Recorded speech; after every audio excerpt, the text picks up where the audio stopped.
Hey guys, welcome to episode 5 of How to Build a Game Studio. I'm Trevor and I'm back once again to introduce the episode today. On this week's episode, we had almost a full house. We had, along with myself, Kent, Jack, and our sound engineer, Stephen Boilegh. We call him Boo because we always screw up his name. So it's much easier just to say Boo, as you'll see at the beginning of the episode. There was a little bit of static throughout the episode because I think it had something to do with either Jack's mic or his connection. It was storming a lot the day that we recorded this. So I tried to cut out as much of that static as possible. But if you do hear a bit of static, we do apologize for that. And hopefully that won't be a problem in the future.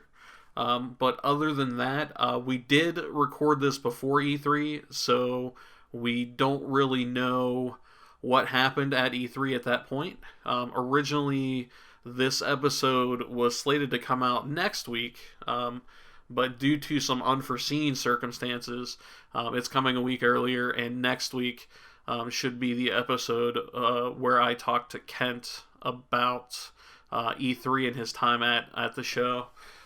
So that is the plan for next week, and hopefully no other unforeseen circumstances come up, but it's possible it may, but we have a couple other recordings in the pipeline for that. So without further ado, let's get to the show.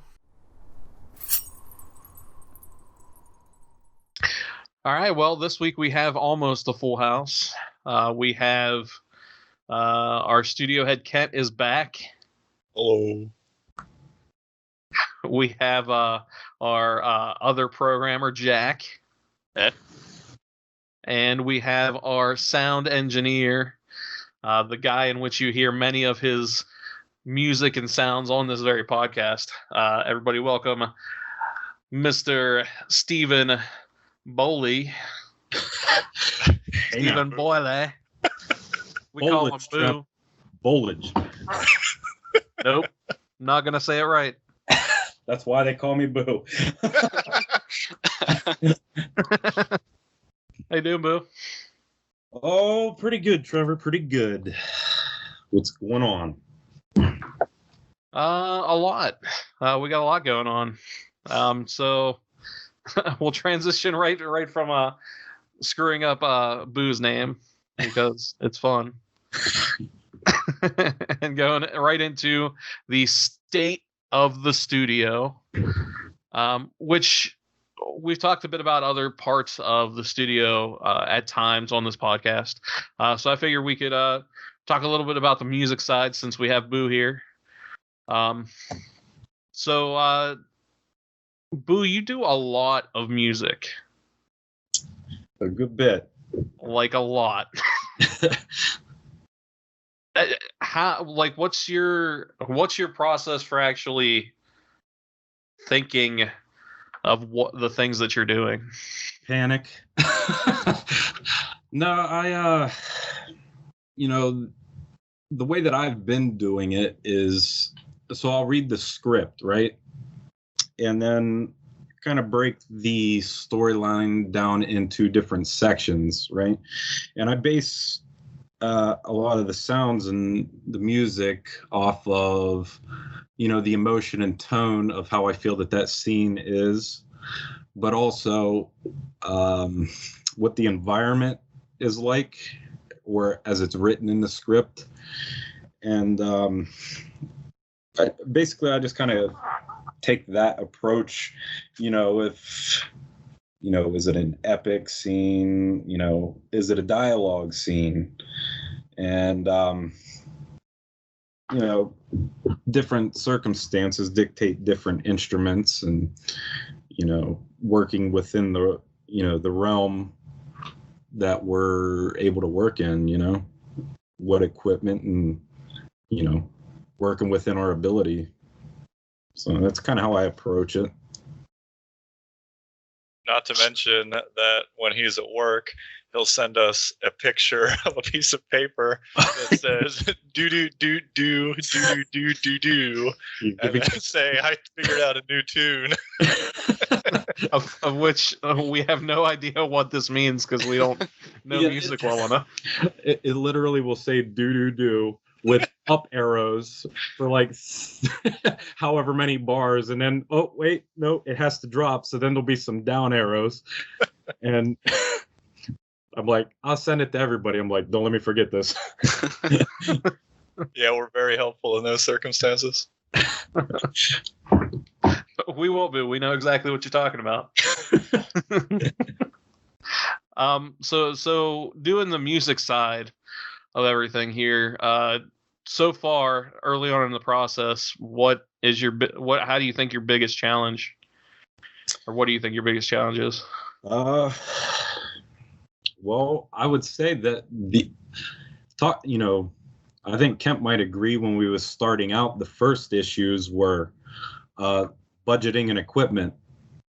Like what can we what equipment is going to fit within our budget, and our very, very small budget.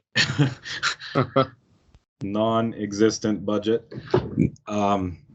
But so I would say that was the first challenge, really.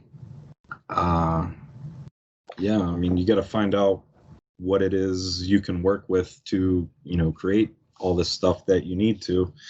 And musically, I don't know if Ken told you or not, but I'd been out of the game for quite a while.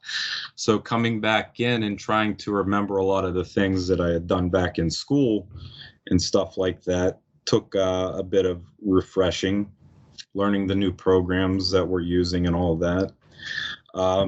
So the music aspect, I was, I had more familiarity with. And then, sound effect creation and, a little bit of Foley and all that, I had experience with. I would say that the biggest challenge for me so far would be the implementation process. I hadn't really had a whole lot of experience with that. I would say that me and Jack are figuring that out, pretty well so far, with a lot of, screaming and cursing. But we get it. That's what it's always like working with Jack. Yeah, we do our video conferences. Yeah, I get that all the time. I'll be like, hey, Jack, this isn't working. And he'll be like, what? I would say for Jack, it's probably more difficult trying to explain things to me because I'm not a programmer. So I'm like, whatever you think sounds reasonable for me to understand, you need to drop that fader down about 5 dBs, and I'll be able to pick that up.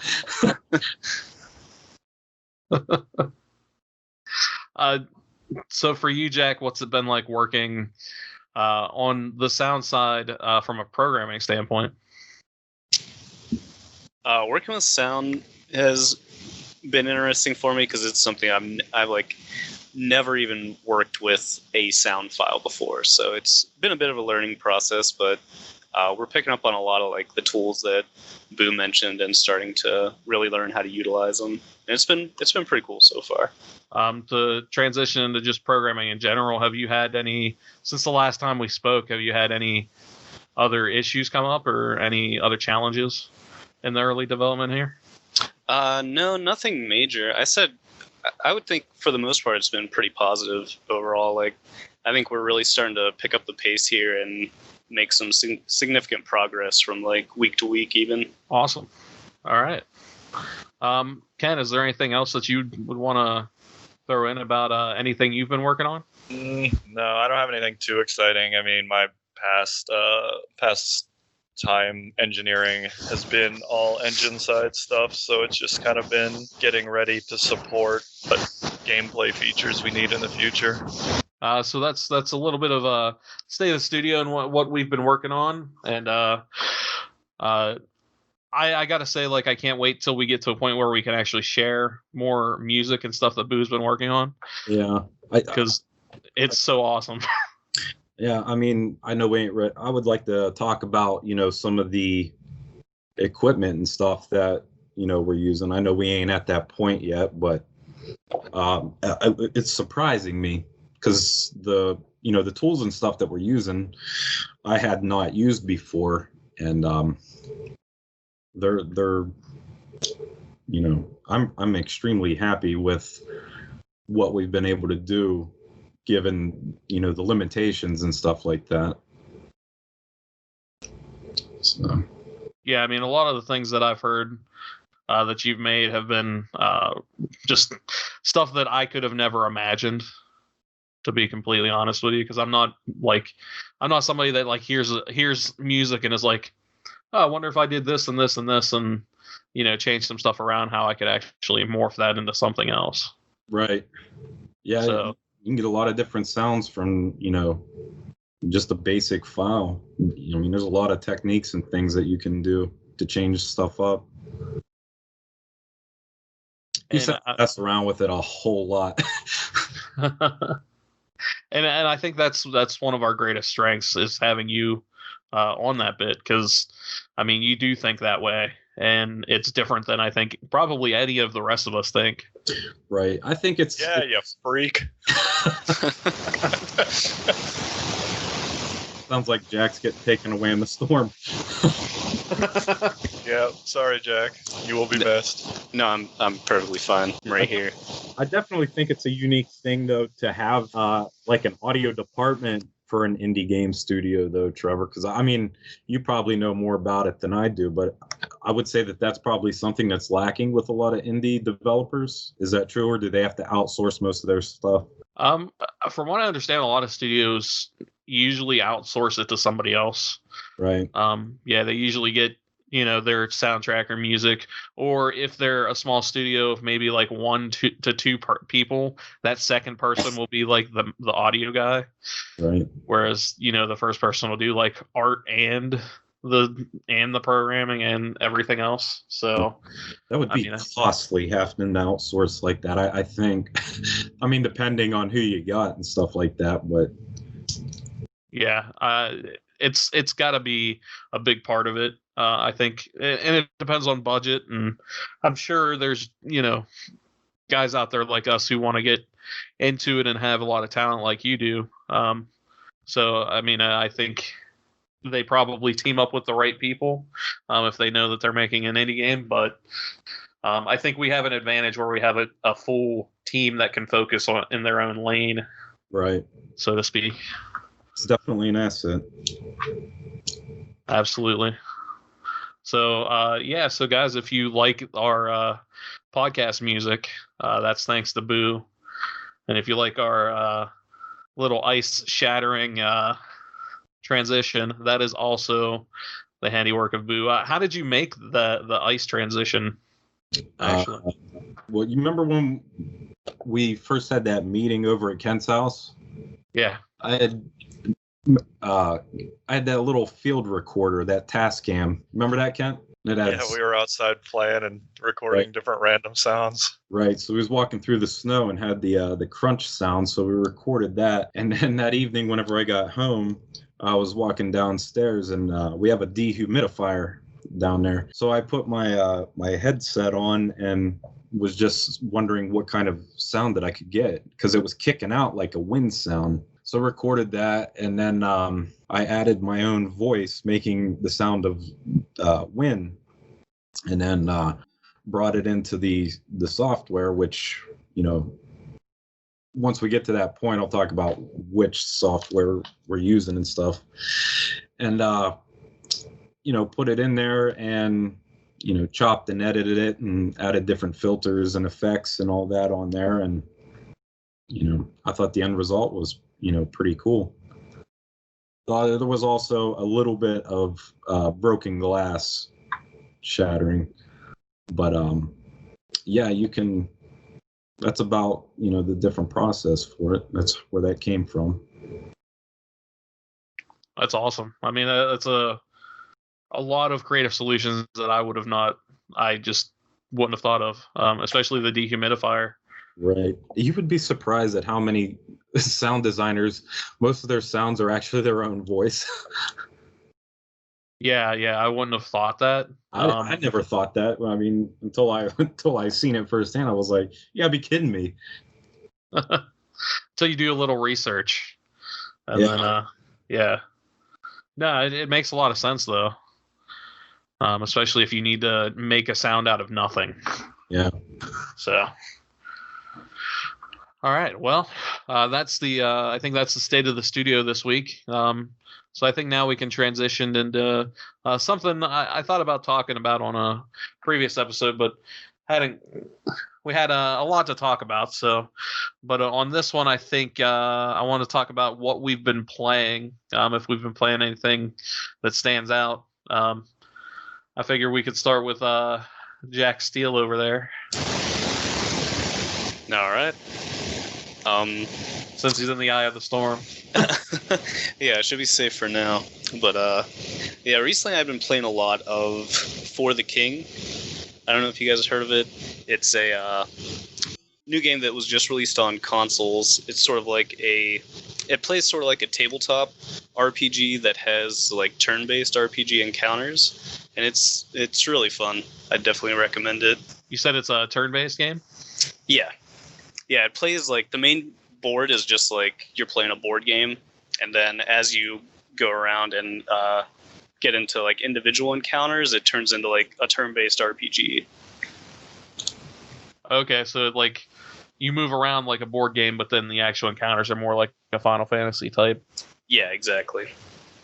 That's cool. That sounds like a really cool idea.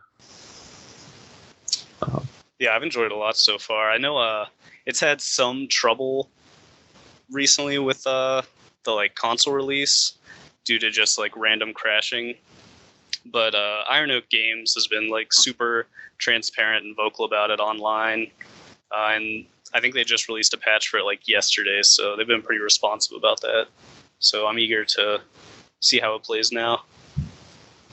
Yeah, it's awesome to hear. That actually sounds really cool. I might have to check that one out. Have you been playing anything else?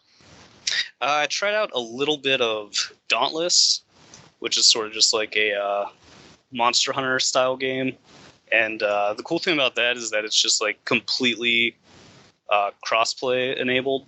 So you can just see people walking around. It actually shows who's playing on like PlayStation versus PC and Xbox. That's cool.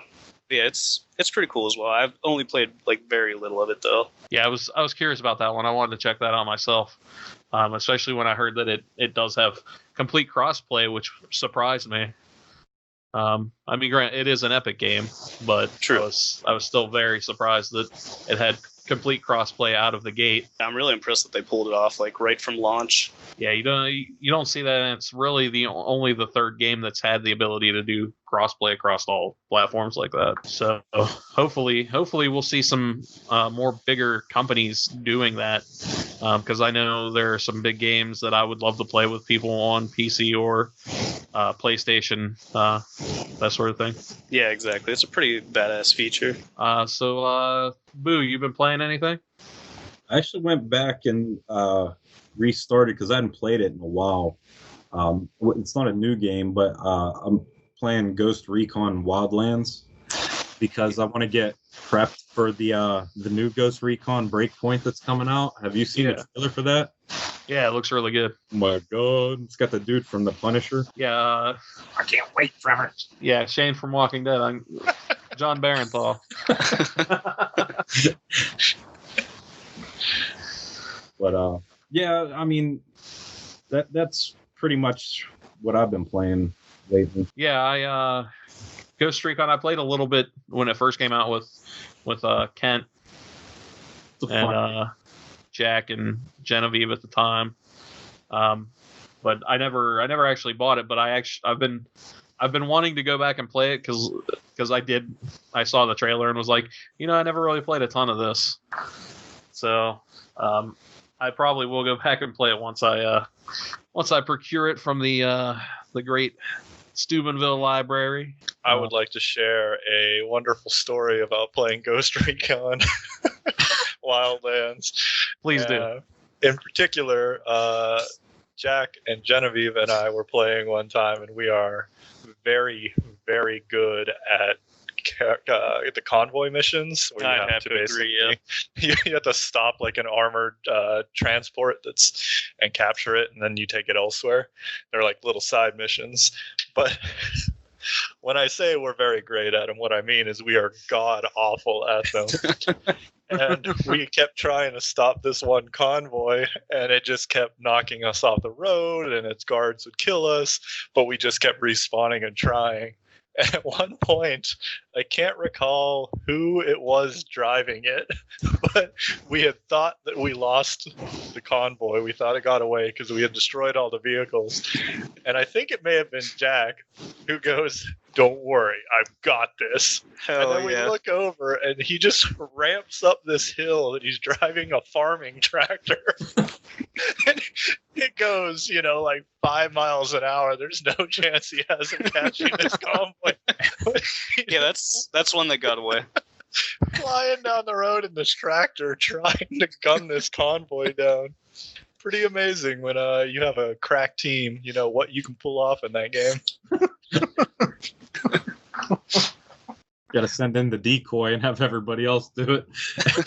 Yeah, we never did very well with the stealth aspect of it. It's basically Genevieve would just start firing into the enemies, and then we'd run to catch up and just kill everyone.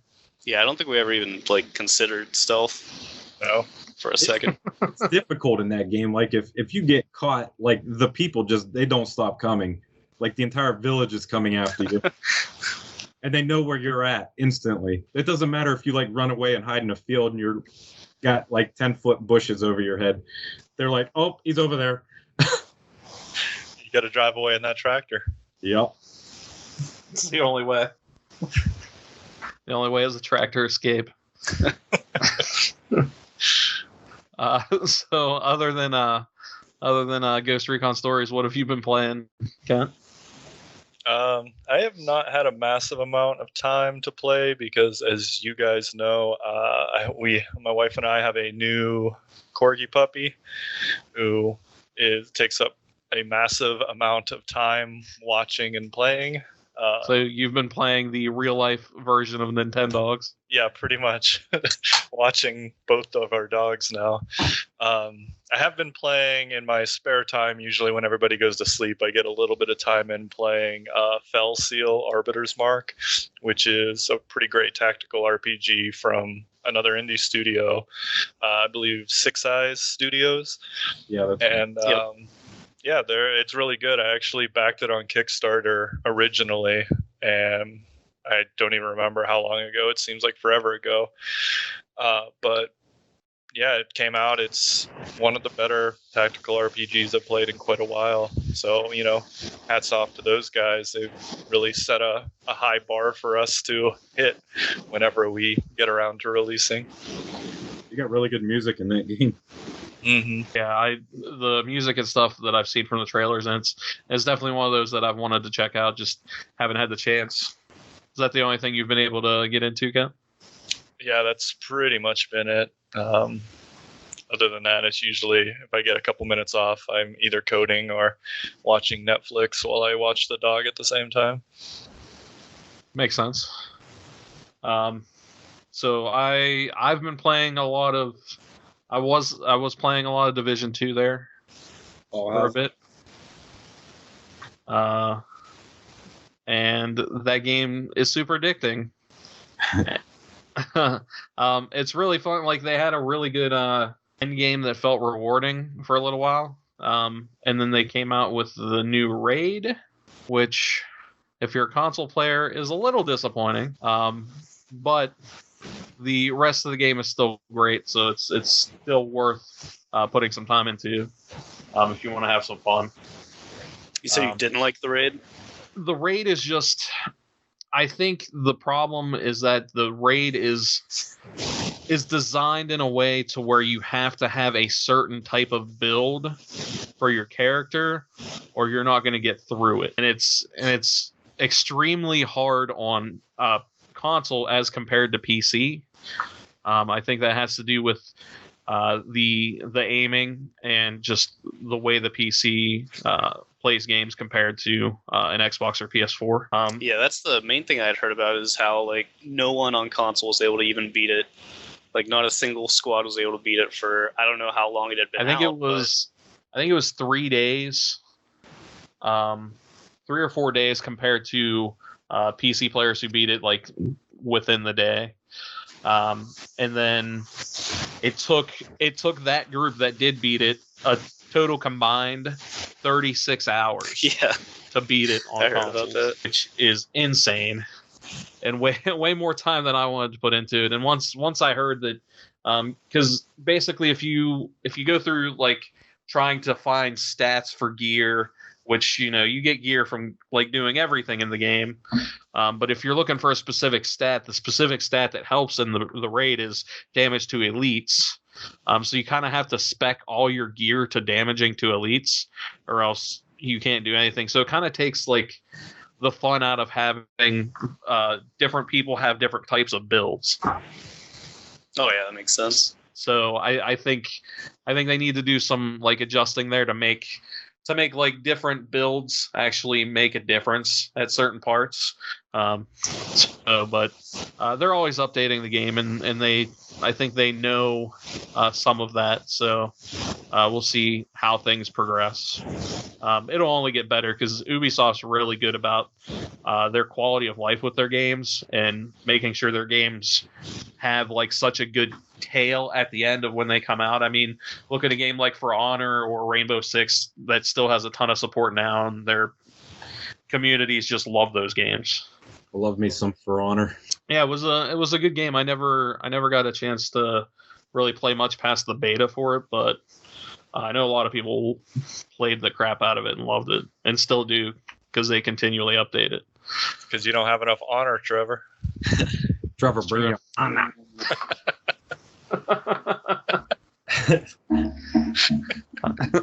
It's true. I don't have enough honor.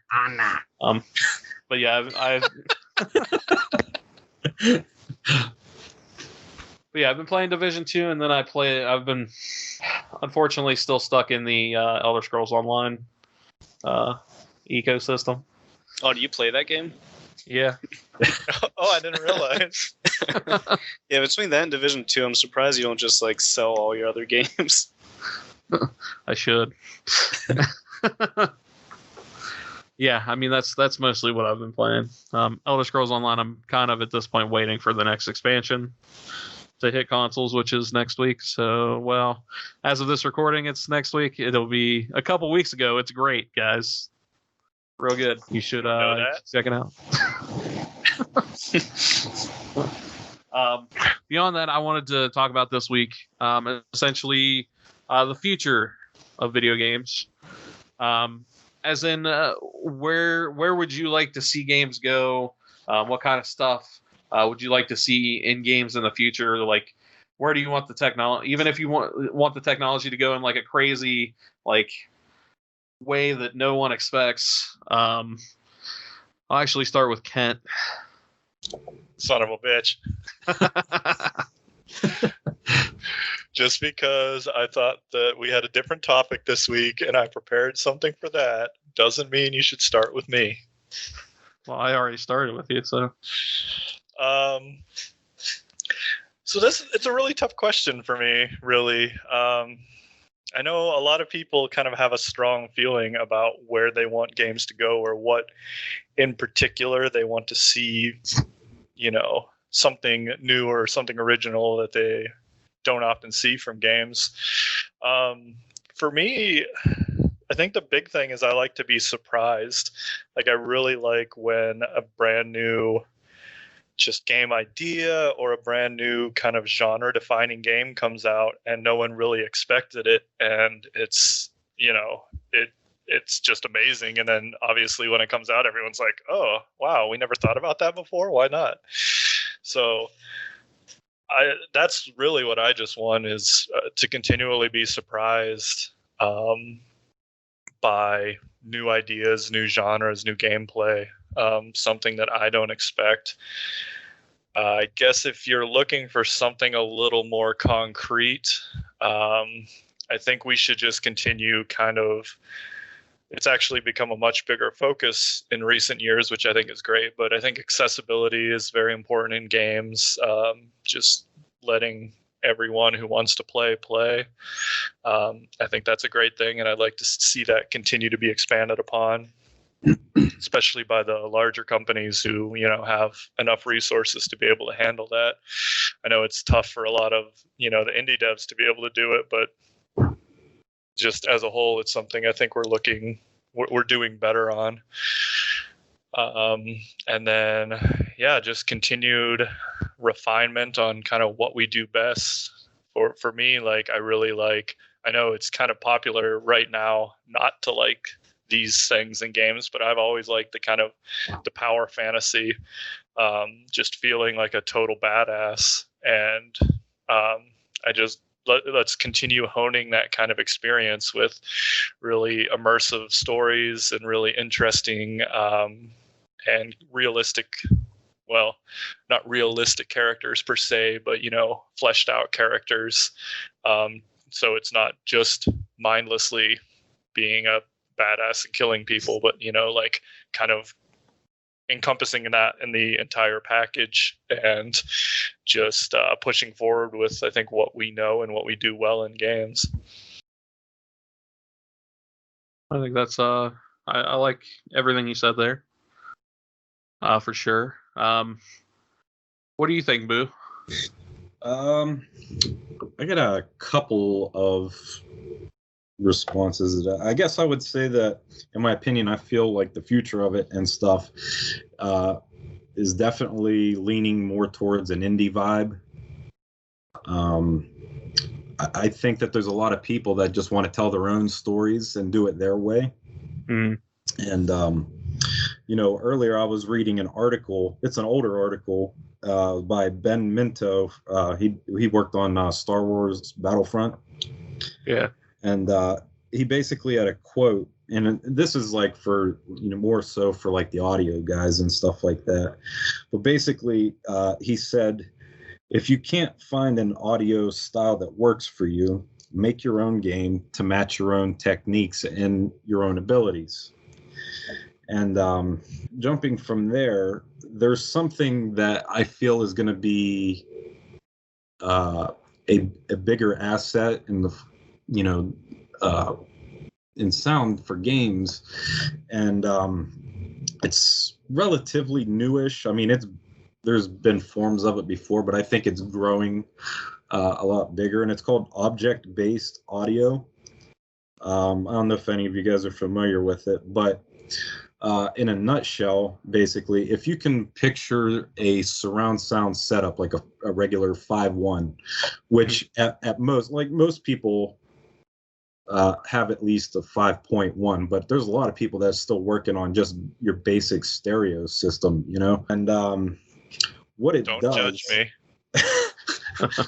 But my understanding of it anyway is, so imagine you just had either stereo or a 5.1's surround sound system, but you didn't even have that. You just had the stereo system. So this allows for, like, you're doing 360 audio, and picture in your mind, like if you had like a globe and you wanted to hear a specific sound come from anywhere, but you only had for instance, in the stereo, you only had your 2-channel, or in the surround sound, you only had the 5.1. So you had your center, your left, your right, and your 2 rear speakers, and your subwoofer. How do you get that sound if you want it to appear like it's coming from above you? So basically what it does is if you're just using the stereo sound, how do you make a sound come from behind you if you're working with 2 channels in the front? You know what I mean? Yeah. So you have to find a creative way to be able to do that. And I don't, that's not necessarily a thing. Like, yeah, you can make a sound come from behind you in a surround sound, or even, but imagine speakers being everywhere. You know what I mean? But without actually having the speaker there. Yeah. And I think that that's going to be something that gets integrated as the technology becomes a little bit more advanced and stuff like that. And I especially see that is going to be implemented more in like the indie guys and stuff like that, because I feel that's where the market's going. That's just my opinion. Like I was saying when I was quoting Ben Minto, do it yourself. I think that's kind of been the whole vibe of our company. We want to do things the way that we want to do them. Yeah, and I think you're right in that, and I actually hadn't heard about that audio style, and that sounds actually like a really cool problem to try to solve. Yeah. For sure, and doing things your way. It seems like you see that a lot in not just video games, just kind of everywhere, because technology's to that point where the knowledge is there. Like the internet can basically, you can go on YouTube and learn how to do anything. Right. If you put the time into it. Something else too. Since we're talking about future gaming, can somebody please bypass having to use all these different programs to achieve an objective? Like, I can't believe that we're still having to use like third-party tools and stuff. Like, there's such a gap between the creation process and the implementation process. We just need one program. Simplification is key. Think of how much time you could think of how much time is wasted trying to troubleshoot all this stuff. Whereas if you had one software program where you could create everything that you need to create and implement everything that you need to implement from the same program, you know what I mean?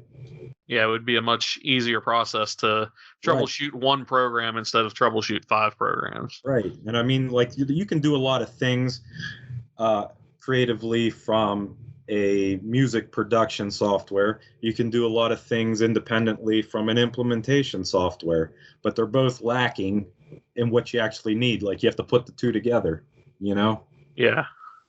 Yeah, and I think that just comes from like the it's kind of almost like like a new technology versus like the old way of doing things. Yeah. Where like they're still kind of like it's like butting heads with each other. It's analog. Yeah. Essentially, yeah. It's like the analog is still like ever present, and it just hasn't quite like fully gone digital in that sense. It's slowly but surely getting there, but it hasn't gotten there yet. Yep. We'll just have Jack work on a new audio system that covers both the creation and the integration, and it'll be called Audio by Boo. I don't even get credit in the name. Like, come on.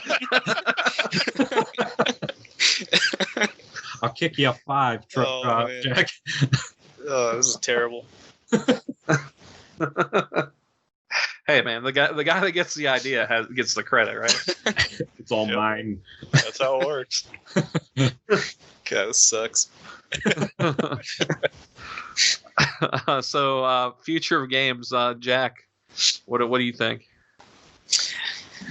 I definitely agree with you guys as far as like how you had mentioned, do your own thing, and then like how you should just stick to your strengths and focus on like what you do well.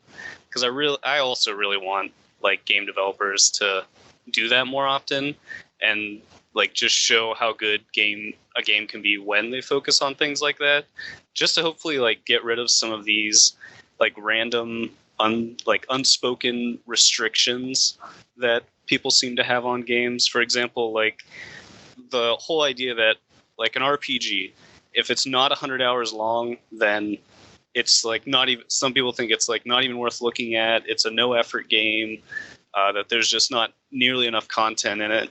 When like for me personally, like 100-hour long RPG for me is just way too long to ever be able to play it. Yeah. Like I'm perfectly fine with an RPG just being like 20 to 30 hours long or something like that. Or maybe even less in certain cases, as long as the experience is just enjoyable.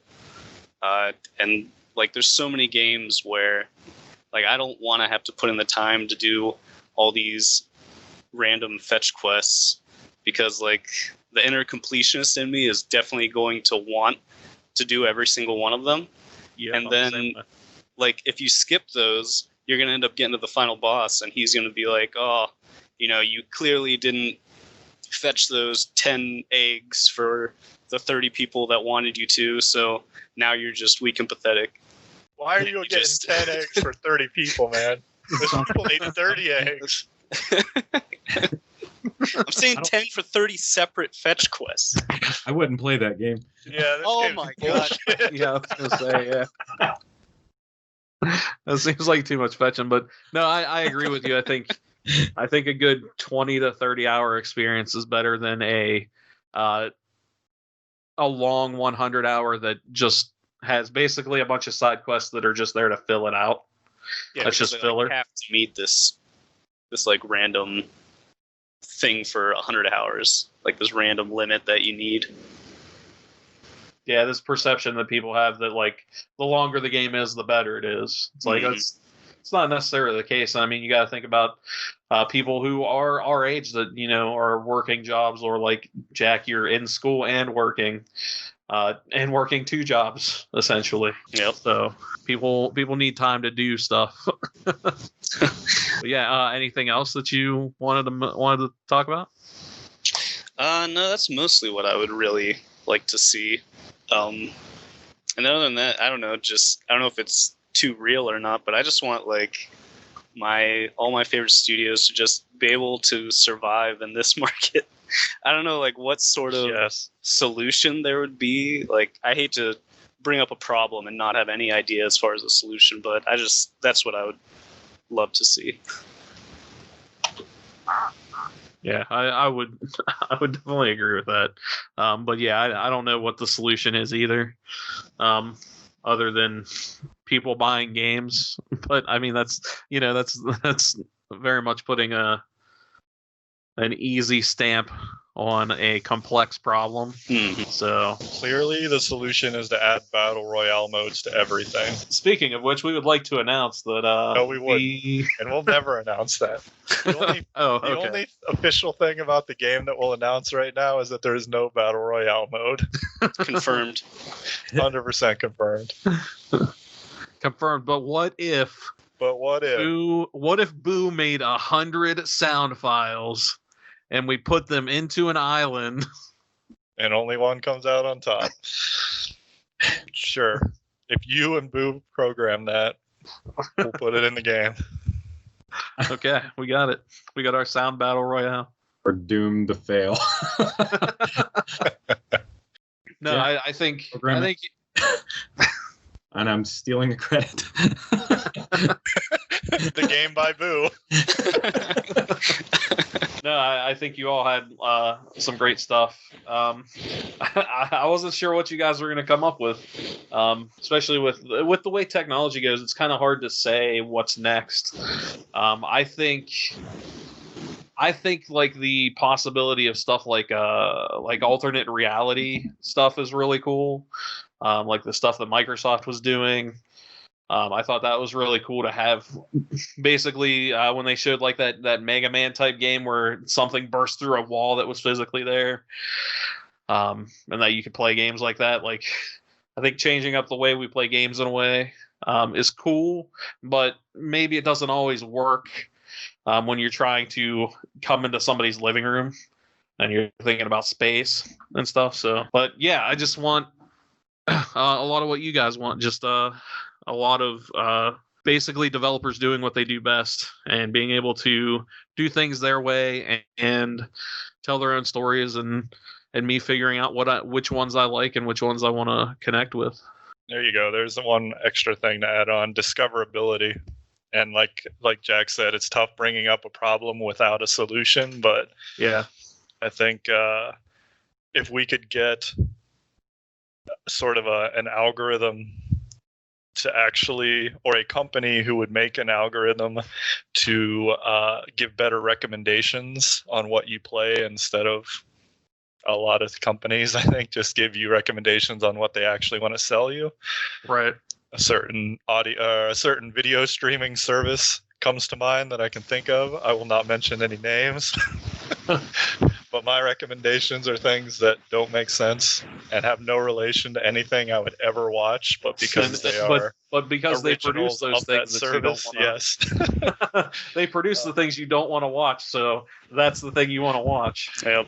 I realize that's not a game, but I think most people listening will know where I'm coming from with that. But there's a lot of games out there, and even myself, who I consider to be pretty well versed in games and have a pretty good idea of knowing what's coming out and what games are going to be good, what I have interest in. It's impossible for me to keep on top of everything, so figuring out some sort of solution for that would be, I think, great, especially for indie devs who that you can make an amazing game, but you never know if anyone's actually going to hear about it or buy it or tell their friends about it. So yeah, I think that's one of the biggest problems right now is just people seeing what you're doing, because there's so much. And yeah, discoverability, and it's not just one store. It's not just one marketplace that does it. It's every marketplace where it's pretty much unless you diligently check it every day and look at every new thing that comes out, you're never gonna know every single little thing that comes out. So yeah, I would agree that's definitely something that needs addressed, and I hope someone does it sooner than later. Jack, get on that, and then we'll call it discoverability by Boo. You got it. This is going so well for me. Boo, you're amazing.